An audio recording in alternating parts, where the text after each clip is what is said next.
नमस्कार शेतकरी मित्रांनो, आज 15 डिसेंबर 2024 सध्या महाराष्ट्रात सोयाबीनला काय मिळतोय दर पाहूयात वेळ न लावता व्हिडिओच्या माध्यमातून।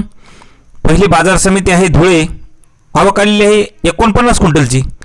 कमीत कमी दर मिळाला 3605 रुपये, सर्वसाधारण दर मिळाला 4025 रुपये, तर जास्तीत जास्त दर मिळाला 4130 रुपये।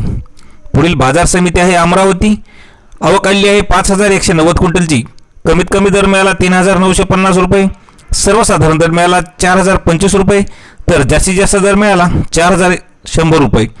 पुढील बाजार समिती आहे नागपूर, आवक आलेली आहे 765 क्विंटलची। कमीत कमी दर मिळाला 4100 रुपये, सर्वसाधारण दर मिळाला 4160 रुपये, तर जास्तीचा दर मिळाला 4180 रुपये। पुढील बाजार समिती हिंगोली, आवक आलेली आहे 1000 क्विंटलची। कमीत कमी दर मिळाला 3800 रुपये, सर्वसाधारण दर मिळाला 3975 रुपये, तर जास्तीत जास्त दर मिळाला 4150 रुपये।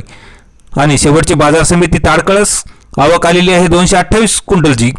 कमीत कमी दर मिळाला 3900 रुपये, सर्वसाधारण दर मिळाला 4000 रुपये, तर जास्तीत जास्त दर मिळाला 4100 रुपये।